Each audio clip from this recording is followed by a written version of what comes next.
Hello everyone, আমি taro reader Priyanka দে।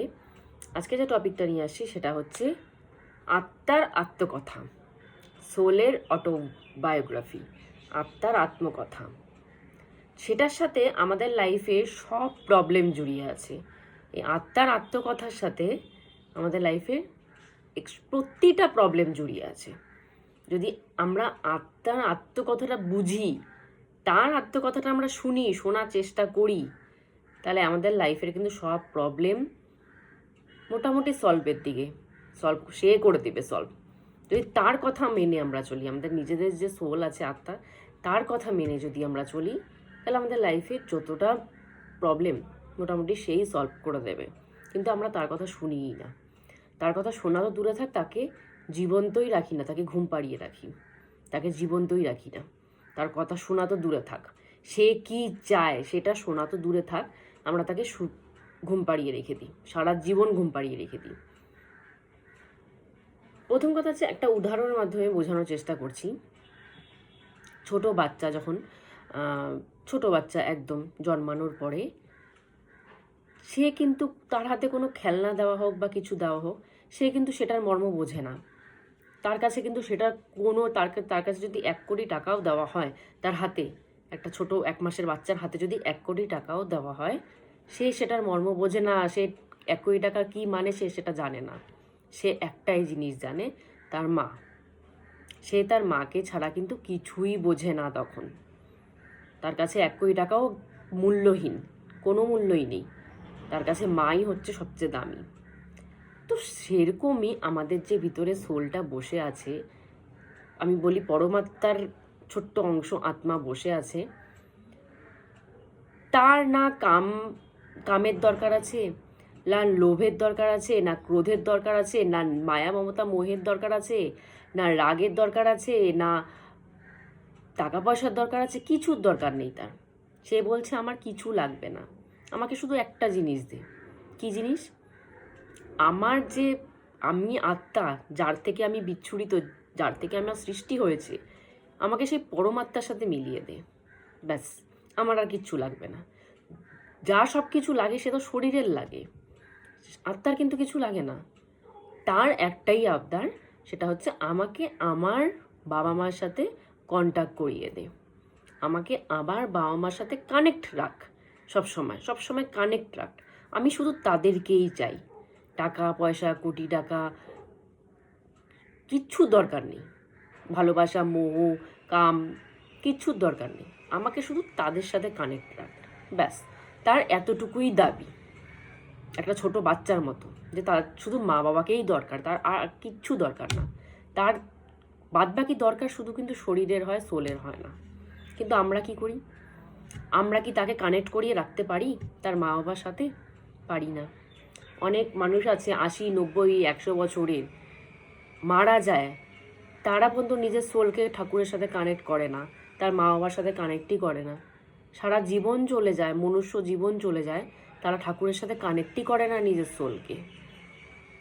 তো এবার আসি প্রবলেম। আমাদের লাইফে প্রবলেম কেন হয়? এটার সাথে প্রবলেমের কি সম্পর্ক? প্রবলেম কেন হয়? আমাদের ভিতরে যে আত্মাটা আছে, সে সবসময় আমাদেরকে বলে যে আমাদেরকে আমাদের মা বাবার সাথে মিলিয়ে দে, কানেক্ট রাখ সবসময়। আমরা সেটা শুনি না। যখন আমরা সেটা শুনি না, তখন কিন্তু লাইফে আমাদের প্রবলেম শুরু হয়ে যায়। কারণ সে বলে, তুই আমাকে আমার মা বাবার সাথে মিলাচ্ছিস না, তুই লাইফে কি করে সুখ পাবি, কি করে শান্তি পাবি, কি করে টাকা পয়সা পাবি, কি করে ভালোবাসা পাবি, কি করে সব কিছু পাবি? কারণ আমি সুখী না তো তোর ভিতরে। তুই আমাকে হ্যাপি রাখতে পারিস নাই, আমাকে আমার মা বাবার সাথে মিলাতে পারিস নাই, হ্যাপি রাখতে পারিস নাই। তো আমি তোর ভিতরে হ্যাপি না, তাহলে তুই কি, তোর এই শরীরটা কি করে হ্যাপি হবে? সেও তখন এই শরীরকে হ্যাপি হতে দেয় না। একদম ফ্যাক্ট বলছি আমি। আমি যদি আমার ভিতরে সোলের কথা না শুনি, শুনেও সেটা আনদেখা করি, সব কিছু না শোনার ভান করে থাকি, সেও আমার শরীরের কষ্টের কথা শুনেও না শোনার ভান করে থেকে যাবে। আমি মনে করি দুজন দুজনের পরিপূরক। আমি আমার সোলের কথা শুনবো, সোল আমার কথা শুনবে। আমি যদি আমার সোলের কথা না শুনি, সোলও আমার এই শরীরের মাটির শরীরের কথা শুনবে না। পরিপূরক আমরা, দুজন দুজনের পরিপূরক। প্রথম কথা তো আমরা জাগাতেই পারি না, কথা শুনবো তো পরের কথা, আগে জাগাতেই পারি না। শুধুমাত্র যখন আমরা এই শরীরটা অচেতন হয়ে যায়, ঘুমাই আমরা, তখনই শুধু সে জাগে, ঘুরে বেড়ায়। আবার যখন শরীর অ্যাক্টিভ হয়ে যায় সে আবার ঘুমিয়ে পড়ে। কারণ যতক্ষণ শরীর অ্যাক্টিভ থাকছে ততক্ষণ সে অ্যাক্টিভ হতে পারছে না, কারণ আমরা তাকে অ্যাক্টিভ হতে দিইনি, আমরা তাকে অ্যাক্টিভ হওয়ার অধিকার দিইনি, তাই সে অ্যাক্টিভ না, সে ঘুমিয়ে আছে। যখন এই শরীরটা ঘুমিয়ে যাচ্ছে তখন সে অ্যাক্টিভ হচ্ছে। কিন্তু যদি আমরা দীক্ষা নিই, নাম জপ করি, ঠাকুরের সাথে কানেকশন শুরু করি না, তখন সে সবসময় অ্যাক্টিভ থাকবে। শুধু ঘুমানোর টাইমে অ্যাক্টিভ হবে না, তখন সে সবসময় অ্যাক্টিভ থাকবে। সবসময় অ্যাক্টিভ থাকার ফলে কি হবে? প্রথম কথা, সে তার বাবা মার সাথে কানেক্ট হচ্ছে, সে খুশি হচ্ছে, কিন্তু ভিতরে যে আমার সোলটা, সে খুশি হচ্ছে, কারণ সে বাবা মার সাথে কানেক্ট হচ্ছে, তার বাবা মার সাথে কানেক্ট হচ্ছে। এই শরীরের বাবা মা না, এই শরীরের বাবা মা আলাদা হয়। প্রথম কথা বুঝতে হবে, এই শরীরের বাবা মাটা আলাদা, গর্ভধারিণী বাবা মা আলাদা হয়, কিন্তু সোলের বাবা মা কিন্তু আলাদা। এটা বুঝতে হবে আগে। আমরা যদি একটা নর্মাল উদাহরণ দিচ্ছি, আমাদের যদি আমাদের বাবা মার সাথে দেখা না হয় বছরকে বছর, কিরকম ফিল হবে? ভালো ফিল হবে না খারাপ ফিল হবে? অবশ্যই খারাপ ফিল হবে। তাহলে আমরা এই ভিতরে যে সোলটা আছে তাকে তার বাবা মার সাথে বছরকে বছর আমরা দেখা করতে দিই না, ইচ্ছা করে জোর জবরদস্তি আটকে রাখি তাকে। কোনো একটা বাচ্চাকে যদি জোর জবরদস্তি তার মা বাবার থেকে কেড়ে নেওয়া হয়, আটকে রাখা হয়, তাদের দেখাও করতে না দেওয়া হয়, তাহলে সেই বাচ্চাটার কী পরিস্থিতি হবে? তার মেন্টাল কন্ডিশন ঠিক থাকবে? সে ঠিক থাকবে? কোনোভাবেই না। তো সেম কন্ডিশন এখানটায়।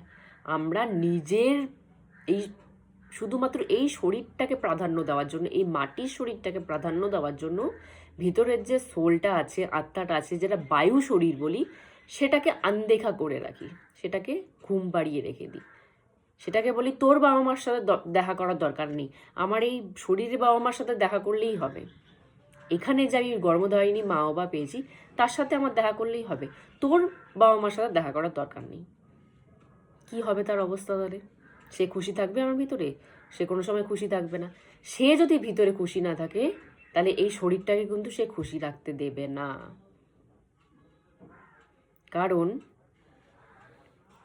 আমরা যদি কাউকে বন্ধ করে রেখে দিই, সে কি আমাদের জন্য ভালো ব্লেসিং দেবে না খারাপ অভিশাপ দেবে? কোনটা দেবে? অবশ্যই খারাপ বলবে, আমাদেরকে অভিশাপ দেবে। তো সোলও সেরকম, তাকে যদি তার বাবা মার সাথে দেখা করাতে না দিই, কন্ট্যাক্ট করতে না দিই, সেও কিন্তু ভিতরে ভিতরে অভিশাপ দিতে থাকবে যে তুই আমার বাবা মার সাথে আমাকে কন্ট্যাক্ট করতে দিচ্ছিস না, তার সাথে কানেক্ট করাচ্ছিস না আমাকে, তুইও কিন্তু ভালো থাকবি না। অভিশাপ, নিজের সোলের অভিশাপ। এটা একটু লজিক দিয়ে বুঝলেই পরেই পুরো ক্লিয়ার ব্যাপারটা, এমন কিচ্ছু কঠিন ব্যাপার বলতেছি না আমি। ভিতর থেকে সে অভিশাপ দেয়, তুই আমার বাবা মার থেকে আমাকে দূরে রাখছিস, সেরকম তোর এই শরীরটাও সুখ শান্তির থেকে দূরে থাকবে। ওকে আমরা যেভাবে রাখবো ও আমাদেরকে রিটার্নে সেভাবেই রাখবে, এটা হচ্ছে ফ্যাক্ট। ওকে যদি আমরা ওর বাবা মার সাথে কানেকশানে রাখি, ও আমাদের এই শরীরটাকে সব রকম সুখ দিবে, সব রকম শান্তি দেবে। কিন্তু আমরা সেটা করি না, পুরো মনুষ্য জীবন চলে যায়, আমরা তার সাথে তার বাবা মাকে দেখতে দিই না, দেখা করতেই দিই না। কি হয় তার পরিণামটা কি? যখন সোলটা মারা যাওয়ার পরে ঠাকুরের কাছে যায়, তখন বলে তুই তো আমার কাছে আসিসই নি, কন্ট্যাক্টই নেই তোর সাথে, 90 বছর আগে তোর সাথে আমার দেখা হয়েছিল, তোকে পাঠিয়েছিলাম পৃথিবীতে, তুই আজকে এলি, 90 বছর পর তোর সাথে আমার দেখা হলো, যা আবার পৃথিবীতে যা, এবার তোকে মনুষ্য শরীর দেব না, কারণ তুই একবার মনুষ্য শরীর পেয়েছিস, সেটাকে তো কাজে লাগাতে পারিসনি। এবার তুই নিজ প্রবৃত্তির আমরা তো সর্বশ্রেষ্ঠ জীব, তো মনুষ্য শরীর, নিজ প্রবৃত্তির কারো শরীরে জন্মাবি, আবার তুই অপেক্ষা করবি মনুষ্য শরীর পাওয়ার, তারপর আবার আমার সাথে কানেক্ট করবি, তারপর গিয়ে আমার কাছে আসবি, না হলে আসতে পারবি না। তাহলে ভুক্তভোগীটা কে হচ্ছে? সোল। আমাদের কি শরীর তো মরে যাচ্ছে, শরীরে কোনো প্রবলেমই নেই, দাহ করিয়ে দিচ্ছে, কোনো প্রবলেম নেই। ভুক্তভোগী কে হচ্ছে? সোল। সোল কিন্তু আমাদের জন্য কিন্তু আমাদের সোল ভুগছে। এই শরীরটা পেয়েছি, নাম জপ করতে পারছি না, ইচ্ছা করে করছি না, করতে পারছি না, ইচ্ছা করে নাম জপ করছি না, তার ফলে পরের জন্মে নিচু জায়গায় জন্ম নিচ্ছি। নিচু জায়গায় বলতে মনুষ্যের থেকে যারা যারা নিচু, সবাই মনুষ্য ছাড়া, মানুষ ছাড়া সবই নিচুই ধরা হয়, কারণ তারা কেউ নাম জপ করতে পারে না, একমাত্র মানুষই নাম জপ করতে পারে, বাদবাকি কোনো জীবজন্তু পশু নাম জপ করতে পারে না। তো নিচু শরীরে আবার জন্ম নিব, আবার অপেক্ষা করতে হবে ঠাকুর কবে আমার দিকে তাকাবে, তারপর আবার মনুষ্য শরীর আমাকে দেবে, আবার নাম জপ করব। আবার যদি সেই শরীরেও নাম জপ না করি, আবার পরের জন্মে আবার নিচু শরীরে পাঠিয়ে দেবে। মানে সোলের কি করুণ দশা একবার ভেবে দেখবেন, যে মানে যদি ডিটেলসে ভাবতে যাই না, মাথা খারাপ হয়ে যাবে, যে কি করুণ দশায় আমরা নিজেদের সোলকে রেখে দিয়েছি, করুণ দশায় রেখে দিয়েছি। সত্যি কথা ভাবলেও কান্না পায়, যে একটা বাচ্চাকে যদি এরকম কন্ডিশনে রাখা হয়, তার কি অবস্থা হবে। তার বাবা মার থেকে সে 90 বছর দেখাই করেনি বাবা মার সাথে, কোনো কানেকশনই নেই বাবা মার সাথে, কি হবে তার। তো এই জন্যই বারবার করে বলছি, দীক্ষা নিন। সেম প্রতিটা ভিডিওতে আমার সেম উদাহরণ দিই আমি আলাদা আলাদা, কিন্তু আমার পয়েন্ট সেমই থাকে। দীক্ষা নিন, নাম জপ করুন। নাম জপ করলে কি হবে, ভিতরের যে সোল সেটা অ্যাক্টিভ হয়ে যাবে, সারাক্ষণ অ্যাক্টিভ থাকবে। সারাক্ষণ অ্যাক্টিভ থাকলে কি হবে, আমাদের লাইফে যত প্রবলেম আসে না, ওই সলিউশন দিয়ে দিবে। ঠাকুরের কাছে, ঠাকুরের মন্দিরে যাওয়ারও দরকার পড়বে না, ওই সলিউশন দিয়ে দিবে, এটা কর ঠিক হয়ে যাবে, ওটা কর ঠিক হয়ে যাবে। কারণ ও তো জ্ঞানী না, পরম জ্ঞানী, ঠাকুরের অংশ, পরমাত্মার অংশ, ছোট একটা আত্মা। তো তার কাছেও তো প্রচুর জ্ঞান আছে। আমরা জ্ঞানের জন্য অন্যের কাছে দৌড়াই, জ্ঞানের জন্য বই পড়ি, কিন্তু জ্ঞানের জন্য যদি নিজের সোলকে জাগায় দিই, সেই প্রচুর জ্ঞান দিয়ে দিবে। লাইফে কোন ডিসিশান নিলে সঠিক হবে, কোন ডিসিশান নিলে ভুল হবে, ওই বলে দেবে। অন্য কারো থেকে ডিসিশান নেওয়ারও দরকার নেই, ওই বলে দিবে সব কিছু, গাইডার হয়ে যাবে। যদি ওকে আমরা জাগিয়ে দিতে পারি, ও আমাদের গাইডার হয়ে যাবে, সব কিছুতে গাইড করবে। এটা কর ঠিক হয়ে যাবে, ওই এই প্রবলেমে পড়েছিস, এটা কর সলভ হয়ে যাবে।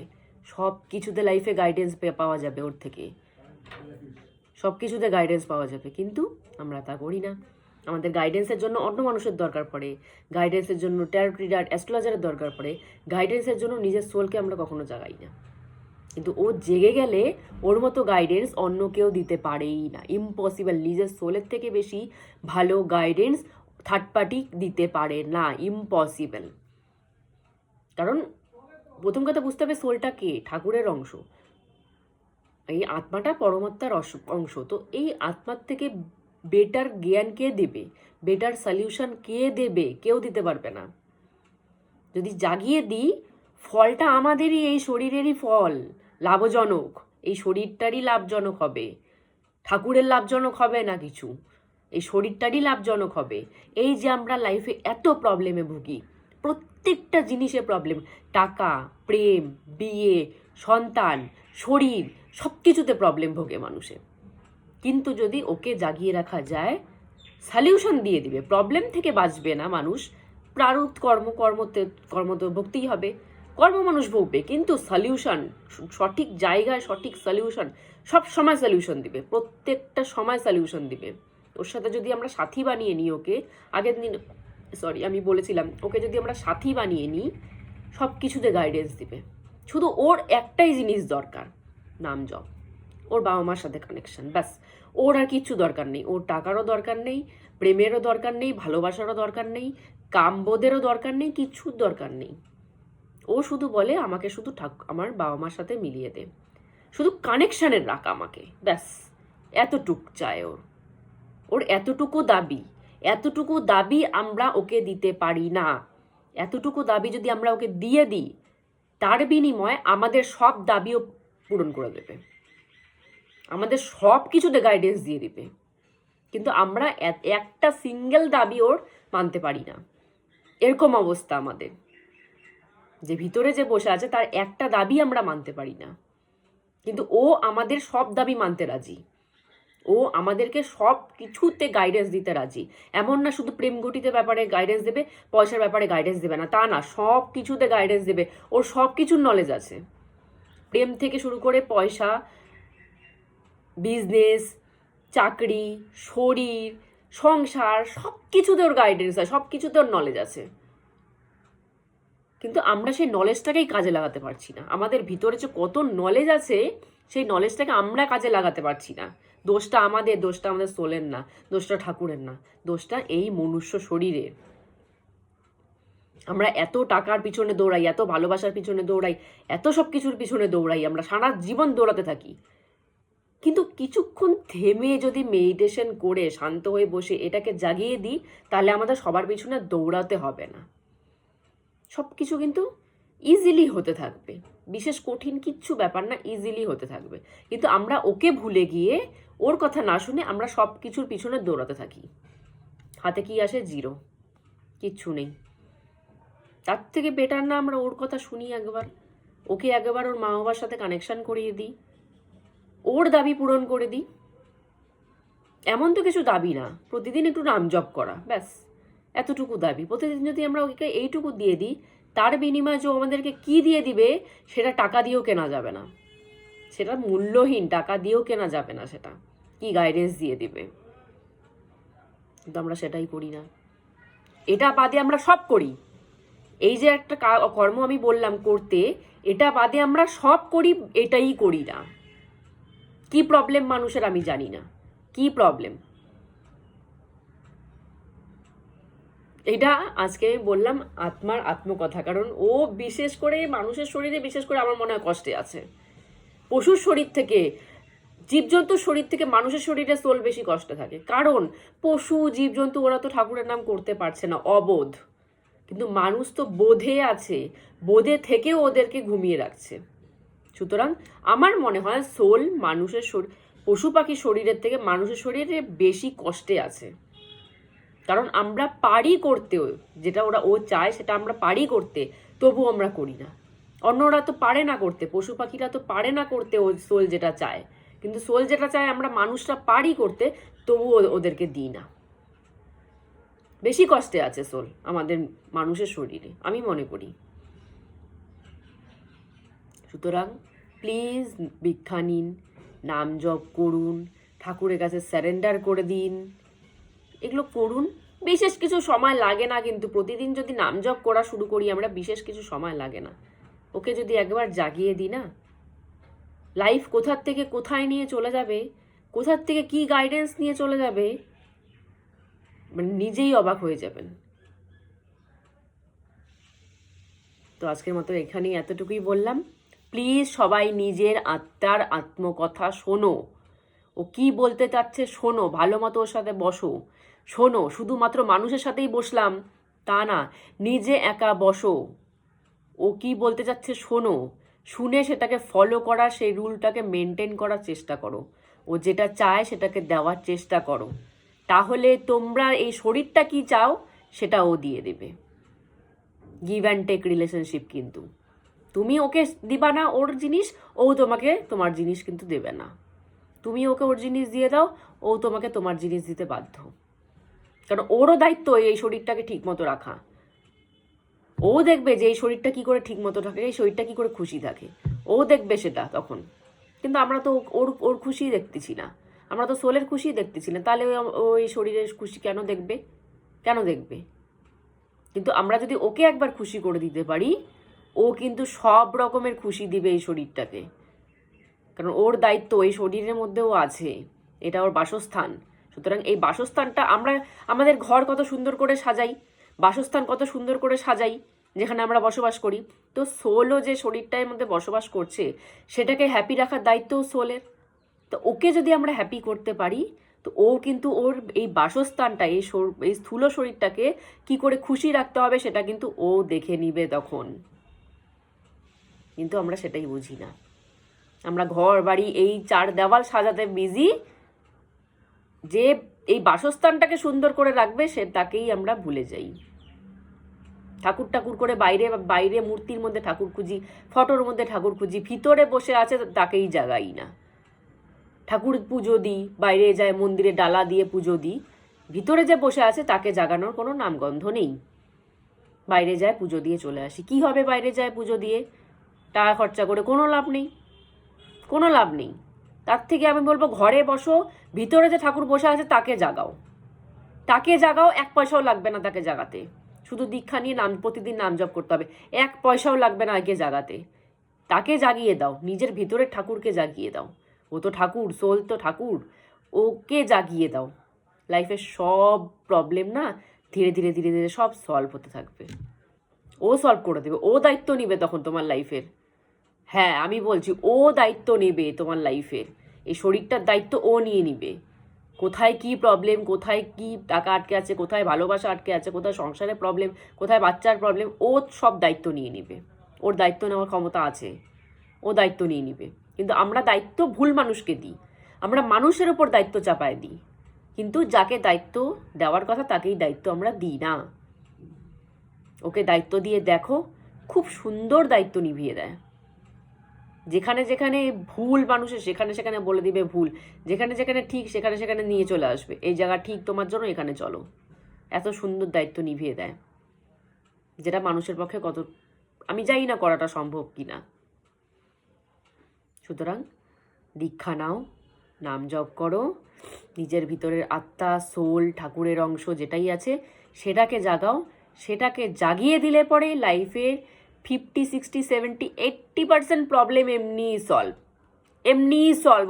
ও একবার জেগে গেলে, ও জাগ্রত থাকলে এমনিই সলভ। তারপর তো ও হাত ধরে চলাবেই, ও হাত ধরে গাইডেন্স দিয়েই দিবে কি করতে হবে কি করতে হবে না। তো ওর হাত ধরে চলো। মানুষের হাত ধরার থেকে, আমি বলবো মানুষের হাত ধরার থেকে এই যে ভিতরে সোল বসে আছে এর হাত ধরো, অনেক বেটার রেজাল্ট পেয়ে যাবে মানুষের হাত ধরার থেকে। তো আজকের মতো এখানেই স্টপ করছি। জয় গুরু।